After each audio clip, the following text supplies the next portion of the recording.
Om Swastiastu, selamat pagi semuanya. Semoga semua dalam kondisi sehat ya. Selamat datang di semester 5 ya. Pada semester 5 ini salah satu mata kuliahnya yang akan kalian dapatkan adalah keperawatan anak 2 ya. Di mana pada mata kuliah ini untuk pertemuan pertama kebetulan Ibu yang akan mengisinya. Di sini Bu akan membahas mengenai topik kita sebagai topik opening juga ya pada mata kuliah ini, yaitu bagaimanakah konsep perawatan anak dengan penyakit terminal ya. Ibu langsung saja masuk ke penjelasan topik ini.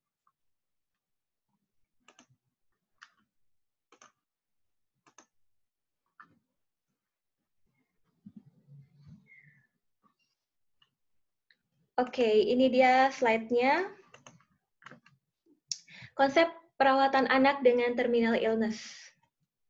Sini kalian bisa lihat ya, gambar-gambar yang Ibu sajikan juga mengenai gambaran tentang bagaimana anak dengan penyakit terminal ya, dan apa sih itu terminal illness kita akan bahas sekarang. Ini adalah learning outcome yang Ibu harapkan bisa kalian capai pada pembelajaran kita di pertemuan pertama ini. Nanti kalian bisa baca ya, dari kalian memahami tentang penyakit kronis itu sendiri, sampai nanti di bagaimanakah peran kita sebagai perawat dalam memberikan perawatan pada anak dengan terminal illness ini. Oke, kita masuk ke poin selanjutnya. Kalian bisa lihat di sini ada dua gambar ya. Yang gambar yang pertama itu gambar seorang ayah yang begitu sedih ya sampai mencium anaknya. Kalian bisa lihat ekspresinya di sana. Anaknya sudah memasuki tahap akhir.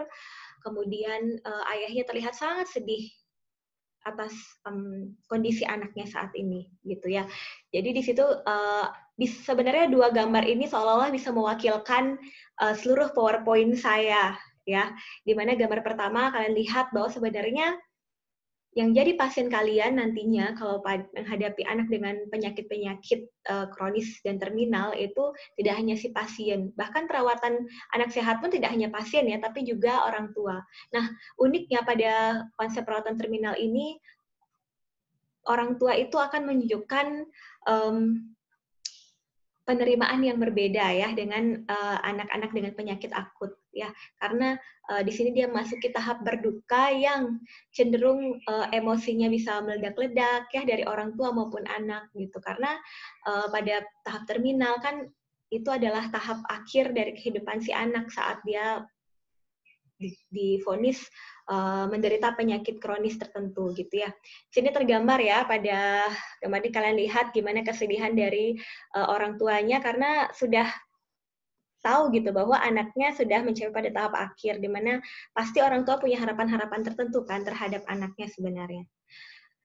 Dan di gambar kedua ini kalian bisa lihat si anak yang tidak punya rambut ya, kemudian dia menggambarkan rambut di cermin saat dia bercermin ya. Di situ kalian bisa lihat bahwa anak-anak dengan penyakit kronis yang ini biasanya ya itu dialami oleh anak dengan kanker karena dia harus kemoterapi, jadi rambutnya pasti rontok ya sehingga dia cenderung jadi botak. Dia harus kehilangan rambutnya yang mungkin salah satu bagian tubuhnya yang dia sayangi ya, apalagi kalau anak perempuan. Terlihat ya diisi pita, jadi dia mungkin teringat dan ingin kembali ke masa-masa dia dulu punya rambut, dia bisa diikat rambutnya, diisi pita, dan dia merasa cantik. Dan itu masih ada gitu loh, harapan-harapan seperti itu masih ada pada anak-anak yang menderita kanker. Jadi dua gambar ini sebenarnya adalah representatif dari PowerPoint saya sebenarnya hari ini ya. Oke, kita masuk ke PowerPoint yang lainnya, slide yang lainnya tentang isinya tulisan-tulisan ya. Oke, sebelum kita masuk ke sana, saya introduction dulu. Kenapa di keperawatan anak 2 ini kita akan banyak membahas tentang penyakit-penyakit kronis dan terminal pada anak ya. Di mana WHO sendiri memperkirakan 63 anak dari 100.000 populasi itu yang mengalami kanker itu kebanyakan berada di bawah usia 15 tahun. Ya, dan itu sudah memasuki perawatan paliatif namanya di akhir kehidupan. Dan di Indonesia sendiri usia 5-14 tahun pada tahun 2016 itu kemungkinan anak-anak yang menderita kanker itu semakin banyak gitu. Sorry. Bahkan bisa dihitung 5,3 dari 1.000 anak itu menderita kanker. Ya, dan penyakit-penyakit yang memerlukan perawatan paliatif pada anak itu juga cukup banyak ya, dari kanker sampai kondisi-kondisi tertentu ya, termasuk ada juga anak yang sudah menderita HIV/AIDS yang didapat dari keluarganya atau ada riwayat transfusi mungkin. itu juga bisa jatuh pada kondisi-kondisi penyakit terminal, ya. Dan Hun et al. Tahun 2015 menyatakan bahwa anak-anak dengan terminal illness ini dan keluarganya itu memiliki kebutuhan yang sangat kompleks, ya, diantaranya seperti kebutuhan tentang informasi, komunikasi, dan dukungan emosional dari penyedia layanan kesehatan. Dan disinilah peran kita sebagai perawat itu sangat penting untuk bisa memfasilitasi pasien maupun keluarganya. Oke, kita kenal jadi pasien itu saat dia didiagnosis, dia pertama kali dia memasuki yang namanya penyakit kronis ya saat dia diagnosis pertama kali, di mana penyebab dari penyakit kronis pada pasien anak itu biasanya sangat kompleks ya, jadi tidak bisa dipastikan penyebabnya karena A, B, C gitu, tidak bisa ya. Bahkan ada yang memang riwayatnya karena sudah dari kongenital gitu. Jadi penyebabnya sangat kompleks tergantung dari penyakit yang diidap si anak. Dan timbulnya gejala-gejala itu biasanya tidak langsung terlihat gitu. Jadi perlu periode yang panjang dan gejala penyakitnya itu bisa saja mengecoh ya, tidak selalu pasti mengarah pada satu penyakit kronis tertentu gitu. Biasanya dia diawali dengan demam, misalkan, oh demam itu kan bisa banyak ya, bisa karena DB dikira, atau tipoid, atau karena infeksi tertentu saja. Tapi itu bisa saja munculnya berkepanjangan, atau muncul perdarahan-perdarahan ringan gitu. Jadi tidak selalu gejala-gejala awal itu bisa mengarah langsung pada kanker gitu, atau penyakit kronis lainnya. Kemudian penyakit kronis itu sendiri dapat kalau pada anak itu ada agak perbedaan dengan dewasa ya. Kalau dewasa itu biasanya prognosisnya jauh lebih buruk. Tapi kalau pada anak, kondisi-kondisi penyakit kronis tertentu itu bisa saja mencapai kesembuhan ya, meskipun sangat jarang, tapi masih ada kemungkinan. Karena saya sendiri sudah bertemu beberapa survival cancer ya pada anak yang ternyata dia bisa bertahan sampai dewasa. Padahal pada usia dia 6 tahun, 7 tahun itu dia divonis menderita ALL. Jadi tergantung juga pada kondisi anaknya tersebut, kemudian kepatuhan dia terhadap pengobatan. Jadi pada anak penyakit kronisnya, contohnya cancer ya saya bilang ya, seperti leukemia itu ada chance atau kesempatan sebenarnya untuk sembuh. Nah penyakit kronis yang berkepanjangan ini yang mungkin multifaktor ya, tergantung dari stage penyakitnya sendiri, kondisi si anak juga ya, itu bisa jatuh ke kondisi terminal illness. Di mana terminal illness ini kita kategorikan satu penyakit itu pada termasuk dalam terminal illness ketika suatu penyakit sudah tidak dinyatakan tidak dapat sembuh dan diperkirakan sudah mendekati pada tahap akhir atau terminal, ya. Jadi semacam terminal itu kan kayak suatu tempat yang kita tinggal tunggu jemputan, misalkan bus gitu kan ya. Dan ini ya dianggap seperti itu terminal illness, tinggal tunggu dijemput juga, dijemput malaikat gitu ya. Jadi seperti itu dikategorikan terminal illness. Jadi kalau misalkan baru didiagnosis dan masih masa pengobatan, kita belum langsung mengatakan itu masuk ke terminal illness ya. Tapi kalau misalkan sudah divonis pengobatan macam apapun tidak bisa masuk ke tidak bisa menyembuhkan kondisinya pasien dan sudah ya pada tahap pasrah ya, kita katakan dia terminal illness. Nah, anak yang divonis dengan terminal illness ini itu dari sejak dia diagnosis pertama itu dia sudah boleh kita berikan palliative care ya. Palliative care itu belum tentu serta-merta harus anaknya itu meninggal gitu, nggak harus seperti itu juga ya. Tapi begitu dia divonis menderita penyakit kronis, di mana berdasarkan studi epidemiologi atau prevalensi penyakit tersebut kebanyakan itu menyebabkan kematian ya dalam jangka waktu tertentu, itu kita sudah bisa berikan yang namanya palliative care. Nah, palliative care ini dimulai sejak anak didiagnosis awal, kemudian dia mulai dilakukan perawatan seperti misalkan kemoterapi atau perawatan-perawatan lainnya ya selama perawatan di rumah sakit. Jadi itu sudah masuk ke palliative care ya. Dan itu terus kita berikan sampai pada tahap akhir. Nah, kalau hospice care yang kedua ini, yaitu hospice care itu adalah bagian dari palliative care. Ya, jadi bukan hal yang berbeda sebenarnya. berbeda jauh sebenarnya. Tapi hospice care itu adalah bagian dari palliative care, di mana pada palliative care itu kita mulai sejak awal. Jadi anak masih di rumah sakit, bagaimana kita memberikan kemoterapi, manajemen kemoterapinya ya, efek-efek samping yang ditimbulkan, itu kita memberikan palliative care, termasuk juga dengan melibatkan multidisiplin ilmu lainnya. Nah, kalau pada tahap hospice care, itu biasanya kan anak-anak yang sudah pada tahap akhir, pada kondisi terminal itu dia bisa saja memilih untuk pulang ke rumah atau ingin berada di suatu tempat tertentu. Di sana kita biasanya tidak lepas tangan ya. Bisa saja kita memberikan yang namanya hospice care. Itulah yang disebut dengan hospice care saat anak itu misalkan dari medis itu sudah menyatakan bahwa usia harapan hidupnya mungkin tinggal 6 bulan atau kurang. Jadi dia dipersilahkan nih orang tuanya dan si anak maunya bagaimana untuk perawatan terakhirnya. Yang pastinya kita tetap memberikan perawatan maksimal ya, tapi pilihannya tetap ke orang tua dan si anak.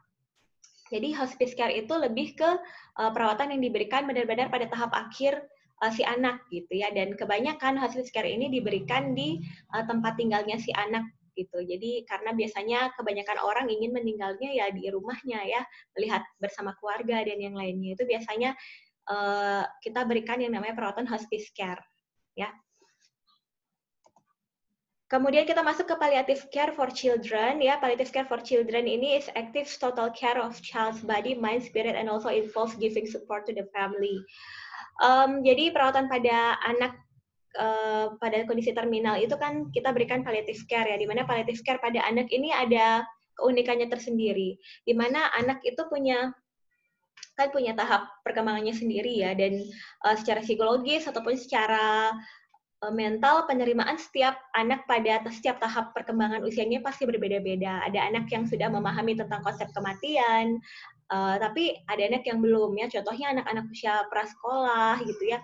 Kemudian anak usia prasekolah biasanya belum paham mati itu apa sih, meninggal itu apa, dan apa yang harus dia persiapkan itu dia belum paham. Tapi kalau pada anak usia sekolah dia mulai mempelajari dan mulai mau memahami. Kalau sedangkan pada anak usia remaja dia sudah paham yang namanya meninggal itu seperti apa, ya sudah bisa diajak untuk berdiskusi gitu ya tentang kematian itu seperti apa yang dipersiapkan. Nah, tetapi kebanyakan anak remaja justru dia bisa saja depresi ya, atau mengalami yaitu kebanyakan secara psikologis untuk anak remaja itu justru denial-nya lebih lama gitu. Dan disitulah peran kita untuk bisa berkolaborasi, melibatkan keluarga ya, involve giving support to the family, jadi melibatkan keluarga juga untuk bisa memberikan support untuk si anak. And it begins when illness is diagnosed, tadi saya sudah sebutkan ya, jadi paliatif itu dimulai benar-benar sejak pertama anak didiagnosis. Ya, kita sudah mulai memberikan perawatan yang namanya perawatan paliatif untuk meningkatkan kualitas hidup si anak. Jadi kalau kita bicara tentang palliative care itu adalah kita bicara tentang kualitas hidup, bagaimana kita bisa mengoptimalkan kualitas hidup si pasien itu sendiri. Ya, poin ketiga, health providers must evaluate and alleviate a child's physical, psychological, and social distress. Ya, bagaimana kita sebagai perawat mampu melakukan evaluasi secara kontinu dan mengurangi berbagai tekanan yang dirasakan oleh anak, baik secara fisik, psikologis maupun sosial. Ya, jadi kita harus selalu evaluasi bagaimana kondisi si anak, tidak hanya secara fisik, tapi lihat juga bagaimana perubahan psikologis yang ditunjukkan oleh anak. Kalau anak tidak mau terlalu kooperatif dengan tenaga kesehatan, coba dari orang tua, ya. Kemudian bagaimana penerimaan dia terhadap lingkungan sosialnya. Itu kita harus bisa coba intervensi ya. Jadi tidak hanya fisik, tapi juga sampai ke psikologis dan sosial anak. Kemudian poin keempat adalah effective palliative care requires a broad multidisciplinary. Jadi kita benar-benar dalam perawatan paliatif itu tidak bisa mengandalkan Superman saja. Jadi Superman itu artinya aku yang paling banyak akan memberikan perawatan dan semuanya itu adalah karena aku. Jadi tidak bisa seperti itu ya. Jadi benar-benar kita pendekatannya adalah kolaboratif tim. Jadi kita benar-benar berkolaborasi dengan profesi-profesi lainnya dalam memberikan perawatan pada si pasiennya, baik itu dokter untuk memberikan terapi medis yang tepat, kemudian apoteker juga ya, nutrisionis atau ahli gizi, kemudian social worker ya, petugas-petugas sosial yang juga bisa membantu kita dalam fasilitasi kebutuhan dari pasien maupun keluarga, kemudian guru-guru spiritual atau pemuka agama itu juga kita bisa libatkan ya pada untuk memfasilitasi palliative care ini pada anak. Jadi kita lihat bagaimanakah kebutuhan yang kita bisa fasilitasi untuk si anak dan juga keluarga ya. Karena di sini benar-benar yang depres itu belum tentu anaknya saja tapi juga orang tua. Dan orang tua yang tampak benar-benar depres atau sedih terhadap kondisi anaknya dan dilihat oleh anaknya sendiri itu akan sangat mempengaruhi psikologi si anak. Karena itu pendekatan kita yang pertama itu sebenarnya mulai dari orang tua, ya bagaimana orang tua mampu menunjukkan penerimaannya dan tetap bisa tersenyum dan bahagia dalam melakukan perawatan juga bersama kita untuk anaknya, gitu ya. Dan multidisiplin ini kita tidak hanya melibatkan multidisiplin ilmu atau multiprofesi tadi ya, tapi juga kita melibatkan keluarga sebagai benar-benar esensialnya sekali ya, hal yang terpenting dalam perawatan anak yaitu keluarga ya. Kemudian yang terakhir, it can be provided in tertiary care facilities. Jadi kita bisa memberikan perawatan paliatif itu baik di rumah sakit maupun di rumahnya si pasien sendiri atau di community health service kalau misalkan ada ya. Dan hospice care for children. Nah ini ya, tadi saya sudah jelaskan ya, hospice care itu biasanya diberikan pada anak yang divonis tinggal 6 bulan atau kurang dari 6 bulan hidupnya ya, dan biasanya pemberiannya fokus pada giving support ya, jadi memberikan apa saja dukungan-dukungan sosial yang diperlukan oleh si anak selama perawatan di akhir kehidupannya. Oke, kita masuk ke teori keperawatan. Ya, teori keperawatan ini mungkin sebagian sudah ada yang sudah paham, sudah pernah ini ya, sudah pernah baca ya. Ini ada 3 yang saya kutip yang memang sering digunakan pada penyakit-penyakit kronis atau terminal ya, yaitu Elizabeth Kubler-Ross, Rowland and Moore, dan Kolkaba ya. Elizabeth Kubler-Ross atau kita kenal dengan Kubler-Ross ya, secara teorinya tentang bagaimana konsep berduka pada seseorang ya, itu dimulai dari denial, kemudian masuk ke tahap anger, bargaining, depression, dan acceptance. Jadi ini adalah proses alami atau natural yang setiap manusia itu bisa alami ya pada saat kehilangan tertentu. Kehilangan baik barang maupun apalagi kehilangan orang yang tersayang ya. Jadi biasanya akan muncul denial terlebih dahulu. Jadi konsep tahap denial ini tahap penolakan. Bagaimana biasanya kita saat tahu akan kehilangan sesuatu itu biasanya kita menolak karena kita tahu itu adalah milik kita, yang kita sayangi, yang kita kita jaga gitu ya, termasuk juga anak. Bayangkan orang tua yang begitu divonis anaknya ternyata mengidap kanker yang notabene-nya kita tahu bahwa kanker itu belum ada obatnya ya, jadi yang ada hanya kita berusaha untuk membunuh sel kanker itu sendiri. Itu pasti muncul denial dari orang tua, tidak terima. Kenapa harus saya? Kenapa harus keluarga saya? Kenapa harus anak saya? Itu pasti akan ada pertanyaan seperti itu. Saya tidak terima dengan semua ini. Saya tidak merasa berbuat dosa atau apa gitu ya. Jadi akan muncul denial seperti itu. Sehingga bisa saja dia tidak menerima vonis tersebut. Atau mungkin ingin mencari second choice ya, atau beralih ke pengobatan lain. Jadi dia biasanya orang tua pada tahap denial ini agak lama ya. Tergantung bagaimana kita melakukan pendekatan. Terus setelah tahap denial masuk dia pada tahap anger. Anger itu artinya marah ya. Ya bisa saja marah-marah, jadi gimana ya? Ya marah terhadap apa yang dia hadapi saat ini gitu. Dari dia tadinya tidak terima, kemudian kalau ada yang bilang anak kamu gini, kamu jangan ini, bisa aja kayak gitu ya. Kamu apakah benar anak kamu, cuma ditanya kayak gitu aja dia bisa aja marah karena tersinggung gitu, tidak terima dengan apa yang dikatakan oleh orang lain atau ditanya orang lain. Jadi masih pada tahap marah, mungkin tahap membenci dirinya atau tahap menyalahkan orang lain ya. Itu bisa terjadi. Ini namanya tahap anger. Kemudian tahap ketiga adalah bargaining, itu masih tawar-menawar ya. Apakah saya harus membiarkan anak saya seperti ini atau saya harus ikut perawatan ya. Kalau saya ikut perawatan, nanti anak saya akan ada efek sampingnya begini-begini. Apa yang harus saya lakukan? Jadi masih tahap bergaining. Ya bergaining tawar menawar. Kalau saya begini nanti jadinya gimana ya? Atau gini. Jadi sudah mulai pada tahap persiapan nih istilahnya ya. Jadi membandingkan antara pilihan satu dengan pilihan lainnya. Atau apa lagi ya? Intinya pada tahap bergaining ini tahap yang harus mempertimbangkan antara yang mana yang dipilih salah satunya gitu. Nah, masuk ke tahap bargaining bisa masuk setelah tahap bargaining kita bisa masuk pada tahap depression atau depresi ya. Ini biasanya tidak lama kalau misalkan coping seorang itu bagus ya, karena tadi tahap bargaining. Jadi kalau misalkan pada tahap bargaining ini tidak ada intervensi yang tepat, bisa saja jatuhnya ke depression. Depression dengan jangka waktu yang lama. Depression itu biasanya seseorang bisa saja orang tuanya ya, terutama orang tua si anak ini terdiam dalam waktu yang lama, memutus kontak dengan banyak orang, kemudian membatasi kontak juga dengan orang lain. Itu pada tahap depression. Jadi seperti minta waktu untuk berpikir lagi. Nah, kalau pada tahap depression ini juga tidak mendapatkan intervensi yang bagus, dia bisa saja depressionnya berkepanjangan, tidak sampai pada acceptance. Tapi kalau pada tahap ini dan tahap bargainingnya bagus ya, ada yang memberikan solusi atau memberikan intervensi, ada yang memberikan advice yang bagus, dia bisa saja masuk ke tahap acceptance gitu ya. Jadi tahapan ini itu tergantung dari bagaimana secara mental dan psikologi seseorang dalam menghadapi masalah. Jadi ada yang denial-nya lama, ada yang anger-nya lama, ya, ada yang depression-nya yang lama. Itulah yang setiap manusia harus latih, ya, dalam menyikapi masalah apapun, gitu. Kalau misalkan ada masalah, pasti ada tahap denial saat kita tidak berekspektasi akan ada masalah itu. Tapi kalau misalkan kita sudah melatih secara emosional kita, ya, psikologis kita, maka tahap denial, anger itu biasanya tidak terlalu lama ya. Jadi untuk masuk ke tahap acceptance jangan sampai lebih dari seminggu.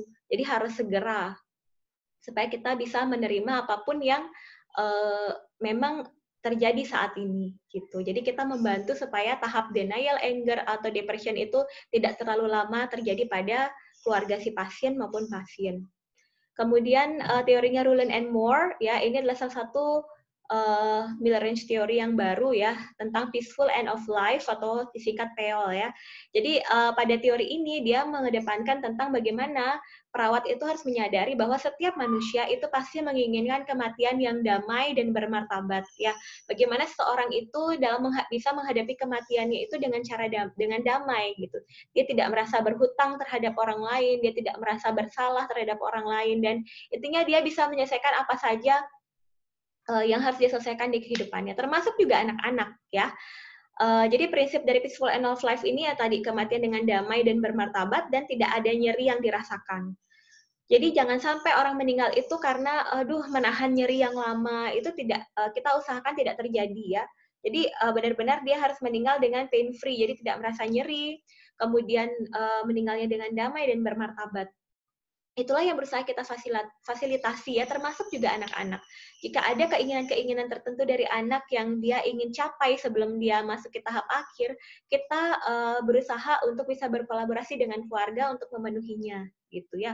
Makanya kalau kalian lihat kan banyak tuh ada artis-artis yang datang ke rumah sakit ya, menjenguk anak-anak dengan kanker, karena biasanya ada gitu, saking ngefansnya dengan artis tertentu, dia pengen bisa ketemu, foto bareng, atau peluk sebentar, itu sudah membuat dia bahagia. Jadi hal-hal seperti itu saja bisa membuat si anak itu merasa apa yang dia harapkan, cita-citakan bisa tercapai gitu. Atau sekedar kalau kalian nonton juga, kan ada tuh anaknya dengan kanker, dia pengen sekali pakai gaun pengantin. Nanti dibuatkan gaun pengantin supaya dia terlihat cantik di saat-saat terakhir dia gitu misalkan. Jadi apapun ya yang bisa membuat dia bahagia, kita berusaha untuk fasilitasi ya. Kemudian teori terakhir yaitu teori Kolkaba, yaitu tentang comfort theory atau teori kenyamanan. Kemarin kalian sudah banyak bahas ya, nanti bisa dikupas lagi tentang teori kenyamanan dari Kolkaba. Dan kebutuhan anak dengan kondisi terminal itu apa saja sih? Pastinya kita harus melihat dari aspek fisik, psikologi, sosial, dan spiritual si anak ya. Tergantung juga dari tahapan usianya. Kalau untuk fisik kita penuhi kebutuhan fisiologis biologis dasarnya, terutama yang paling jadi prioritas untuk dipenuhi itu adalah nyeri pasien ya. Jadi pasien dengan penyakit terminal atau paliatif kita usahakan tidak boleh ada nyeri ya. Kita usahakan bagaimana caranya supaya anak itu tidak merasakan nyeri, itu adalah prioritas pertama ya. Barulah kedua itu kita lakukan program terapi dengan efek samping yang minimal ya. Apa saja program terapi yang supaya tidak menimbulkan efek samping yang berlebihan untuk anak. Karena itu untuk meminimalisir efek samping, misalkan pada pemberian kemoterapi ya, kemoterapi itu kan efek sampingnya bisa mual, rambutnya rontok ya, apalagi bisa mengikis mukosa lambung juga, karena itu dia muncul mual dan yang lainnya ya. Jadi kita usahakan untuk bisa melakukan kolaborasi dengan medis, bagaimana caranya minimalisir efek samping yang ditimbulkan dari obat kemoterapi tersebut ya, untuk meningkatkan kenyamanan pasien. Kemudian pencegahan infeksi yang optimal, karena pada anak dengan kanker itu imunnya kan juga menurun ya akibat dari kemoterapi tersebut, karena kemoterapi itu kan prinsip kerjanya adalah membunuh sel-sel yang tumbuh cepat. Jadi sel-sel yang tumbuh cepat itu tidak hanya sel kanker ya. Jadi yang tumbuh cepat di tubuh kita itu di antaranya sel darah, kemudian kuku ya. Bayangkan kuku seminggu sudah mulai panjang kan. Kemudian rambut ya, rambut itu kan kita bisa potong rambut setiap 6 bulan satu tahun sekali karena memang dia tumbuhnya cepat. Jadi tumbuhnya panjang cepat. Makanya dari itu dia kemoterapi itu juga membunuh sel-sel yang tumbuh dengan cepat termasuk sel-sel yang sehat. Jadi bukan hanya sel kanker yang jahat itu aja gitu. Jadi imunitas kita juga semakin ditekan. Oleh karena itu pasien-pasien dengan tahap kemoterapi atau pengobatan kemoterapi kita harus benar-benar proteksi ya supaya dia tidak mudah terserang infeksi. Makanya nggak boleh ketemu sama orang yang lagi sakit. Jadi benar-benar dikondisikan atau dijaga supaya dia tidak terjadi infeksi. Karena kalau sudah terjadi infeksi akan agak sulit menyembuhkan pada pasien-pasien kanker. Ya. Kemudian perawatan berkelanjutan dan kita harus melihat juga bagaimanakah tumbuh kembang si anak. Jadi tetap harus difasilitasi apa saja yang bisa menstimulasi tumbuh kembang anak meskipun dia sedang sakit ya. Kemudian dari kebutuhan secara psikologis anak ya, anak dan keluarga terutama pasti membutuhkan informasi terkait penyakitnya, bagaimana perkembangan kondisinya pasien, pengobatan dan perawatan apa saja yang perlu dijalani dan berapa lama kira-kira waktunya, itu kita harus memberikan informasi sekomplit mungkin pada pasien dan keluarga. Kemudian motivasi tentu ya, kita harus memberikan motivasi baik pada si pasien maupun keluarga supaya mereka tidak jatuh pada depresi tadi ya. Kemudian untuk mengatasi kecemasan orang tua, jadi bagaimana caranya kita melakukan intervensi supaya orang tua itu tidak terlihat cemas ke anaknya ya, melibatkan orang tua juga dan kita bisa melibatkan orang tua dan memberikan pendidikan untuk anak-anak maupun keluarga terkait penyakitnya si anak ya. Kemudian sosial, nah pada anak-anak dengan penyakit kronis itu dia juga pasti perlu bermain. Jadi kita perlu fasilitasi juga, even hanya menggambar, mewarnai, baca komik, atau menonton video tertentu, kita perlu fasilitasi juga ya. Jangan sampai anak merasa stres selama perawatan. Kemudian kalau dia perlu sekolah, kita bisa ya, apalagi sekarang kan sekolahnya online. Bagaimana melibatkan si anak juga supaya dia merasa bisa sekolah dan bertemu dengan teman-temannya. Ini namanya prinsip normalisasi ya. Jadi kita upayakan pada anak-anak dengan penyakit kronis, jika dia memang masih pada tahap bisa beraktivitas, kita terapkan prinsip normalisasi. Jadi jangan menunjukkan si anak itu benar-benar spesial sekali dan berbeda dengan anak-anak lain. Itu namanya prinsip normalisasi. Jadi bagaimana kita mengkondisikan si anak dapat merasakan perlakuan yang mirip atau sama dengan anak-anak lain gitu. Jadi bisa tetap sekolah, bermain dengan anak-anak yang lain gitu ya, tapi tetap dengan melihat kondisi si anak juga. Kemudian spiritual ini biasanya pada anak-anak dengan dari usia sekolah sampai usia remaja ya, baru dia mulai tahu tentang spiritual tertentu ya. Boleh difasilitasi dengan guru-guru spiritual yang anak percaya sesuai dengan keyakinannya masing-masing gitu ya. Kemudian bagaimanakah penerimaan keluarga biasanya dengan anak-anak kondisi terminal ini? Nah, ini yang juga kalian wajib tahu ya, bagaimanakah penerimaan keluarga.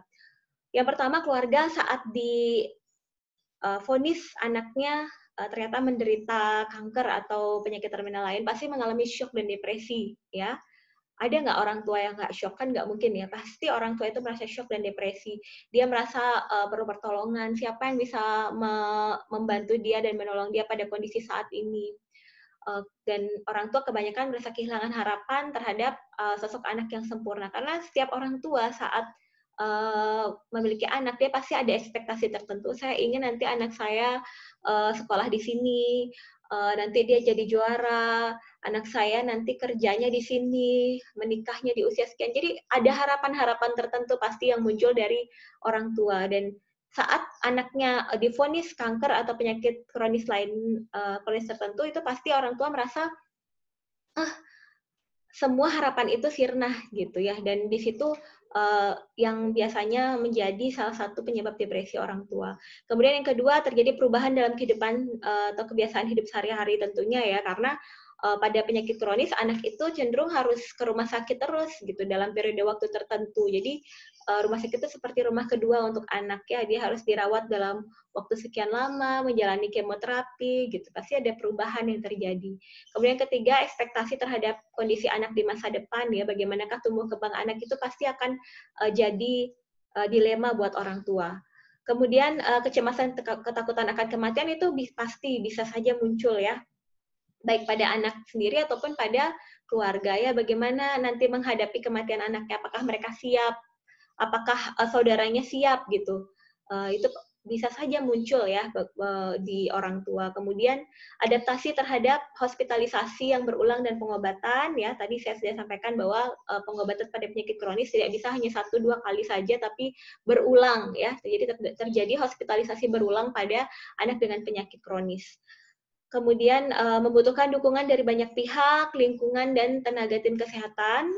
Kemudian dampak negatif terhadap sibling atau saudara. Nah, ini kalau pada anak dengan penyakit kronis tertentu, kemudian dia punya saudara, ya, itu pasti ada dampak negatif terhadap sibling. Ya, bayangkan kalau anaknya ada yang sakit, orang tua kan pasti akan fokus terhadap anak yang sakit itu, ya, apalagi dia harus lama dirawat di rumah sakit, kemudian dia harus mendapat perawatan berulang. Jadi si saudara itu merasa kakaknya mungkin ya, kok itu adiknya kakaknya itu spesial sekali sih gitu. Atau sebaliknya, kakaknya adiknya yang terkena cancer, kakaknya merasa adiknya spesial sekali sih, kenapa semua perhatian tertuju pada dia itu pasti ada ya. Jadi akan timbul kecemburuan.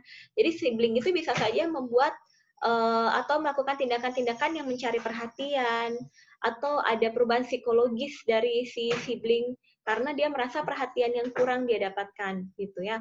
Kemudian perubahan ekonomi keluarga itu pasti terjadi ya. Bayangkan kalau menunggui anak yang sakit di rumah sakit itu kan pasti perlu dana yang lebih untuk itu. Jadi perubahan ekonomi keluarga juga menjadi salah satu permasalahan yang muncul ya. Saya pernah ketemu dengan keluarga pasien yang bapaknya padahal kerja di salah satu perusahaan ternama di Jepang.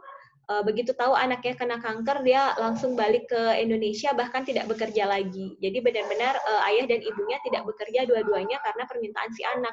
Anak ingin waktunya bersama si ayah, karena dari dia kecil sampai sekarang dia usia sekolah, kalau nggak salah waktu itu umurnya 11 tahun, jadi dia sudah ditinggal dari umurnya dia 5 tahun ya kalau nggak salah, jadi dia lama tidak ketemu dengan ayahnya. Jadi dia ingin benar-benar waktunya sekarang itu bersama ayah. Jadi ayahnya akhirnya resign dari Jepang, kemudian balik lagi ke Indonesia untuk benar-benar memberikan perhatian ke anaknya, dan tidak ada yang bekerja. Tuh bayangkan ya, itu yang pasti akan menjadi permasalahan. Kemudian masalah keperawatan yang muncul ini bisa kalian lihat sendiri ya. Jadi kita coba nanti kalian kalau misalkan mencari kasus, lihat kasusnya terkait dengan klasifikasikan gitu ya. Masalah keperawatan dari fisiknya apa saja, psikologisnya apa, sosial apa, spiritual apa ya. Dan salah satunya yang sering muncul pada pasien dengan penyakit terminal illness adalah nyeri kronis ya. Nyeri kronis itu nyeri yang berlangsung lebih dari 3 bulan ya kalau berdasarkan Nanda. Jadi nyeri yang terus-menerus, apalagi pasien dengan cancer itu nyerinya cenderung hilang timbul dan nyerinya berat gitu. Dan itu berbeda dengan nyeri akut ya. Kalau nyeri akut, nyeri yang dirasakan kurang dari 3 bulan itu kita katakan nyeri akut. Kemudian dari psikologisnya, kalian bisa lihat ya beberapa masalah yang mungkin muncul. Salah satunya bisa saja gangguan citra tubuh ya. Kayak tadi dia jadi tidak secantik dulu, tubuhnya makin kurus, kemudian rambutnya rontok, itu bisa terjadi pada anak. Kemudian dari aspek sosial bisa terjadi ketidakefektifan coping baik dari keluarga maupun dari anak. Secara spiritual bisa terjadi distress spiritual ya pada anak-anak yang mungkin sudah masuk ke tahap remaja.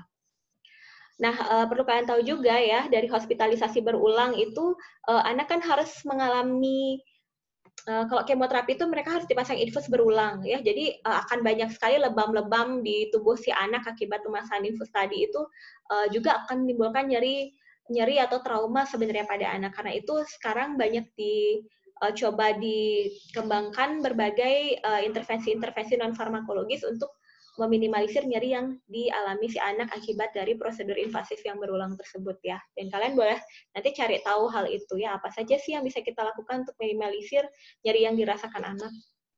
Nah, ini yang terakhir ya, terkait peran perawat dari caregiver, konselor, edukator, peneliti, sampai dengan advokat ya. Ini adalah peran perawat yang bisa kita kembangkan dalam perawatan anak dengan kondisi terminal illness ya.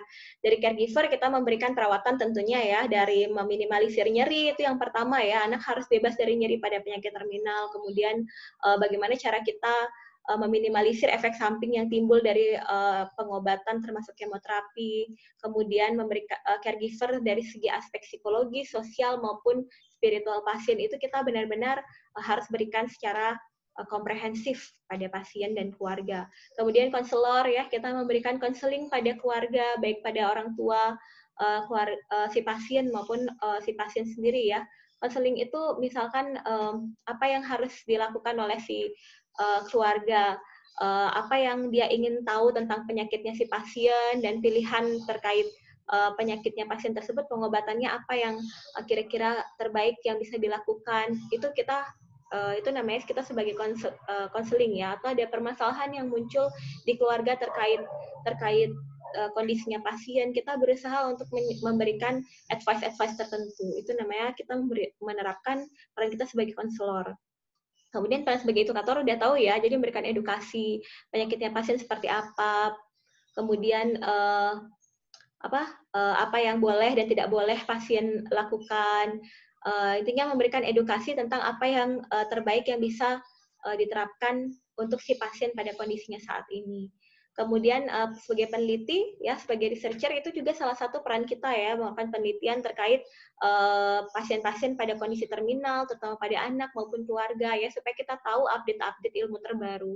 Dan yang terakhir adalah sebagai advokat. Ya, advokat itu kita seperti memediasi apa-apa saja yang diperlukan oleh pasien maupun keluarga. Misalkan saja pasien atau keluarga pasien ini dari keluarga yang tidak mampu, kemudian kita berusaha untuk memediasi kepentingan pasien ini terhadap social worker atau yayasan tertentu sehingga pasien bisa terfasilitasi. Atau seperti contohnya saya pernah ketemu kasus anak yang dia anak usia sekolah ya, kurang lebih usia 11 tahun, dia sudah lama sekali kena kanker tulang, kemudian dia sebenarnya sudah pada tahap terminal ya, tapi dia dipaksa untuk melanjutkan intervensi-intervensi ya, itu tadi saya bilang ya, hospitalisasi berulang, dia jadi harus dipasang infus terus, sehingga harus ditusuk, kemudian kemoterapi, harus ada efek samping yang dirasakan, dia sudah lelah dengan semua itu, tapi orang tuanya tidak mau, jadi memaksakan, padahal keinginan terakhir si anak itu adalah ketemu dengan keluarganya, saudaranya di rumah, itu adalah keinginan terakhirnya, tapi keluarga tetap memaksakan. Nah, disinilah peran kita sebagai advokat untuk memediasi antara keinginan anak dengan orang tua ya, bagaimana caranya kita benar-benar bisa mengadvokasi si orang tua ini supaya bersedia untuk mendengarkan apa yang menjadi harapan terakhir si anak, yang mungkin anak sendiri tidak berani mengungkapkan karena orang tuanya bersikeras ingin memberikan yang terbaik untuk anak, padahal belum tentu itu yang benar-benar diharapkan oleh si anak pada tahap-tahap menjelang akhir. Nah, itu juga peran advokat kita sebagai perawat yang harus bisa kita terapkan ya. Dan di situ tentunya dibutuhkan kemampuan komunikasi yang baik. Dan semua itu, ya peran-peran itu kita harapkan dapat mencapai peaceful death and dignity, ya kematian yang damai untuk si anak itu sendiri dan bermartabat. Jadi pada tahap akhir kehidupannya dia bisa mencapai apa yang menjadi harapannya dia dan tidak ada dia merasa kesedihan atau berhutang.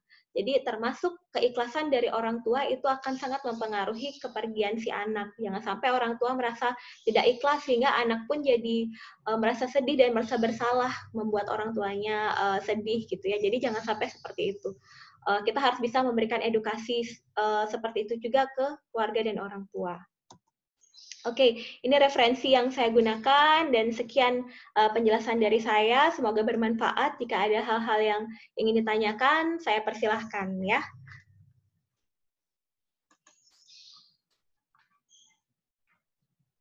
Terima kasih semuanya.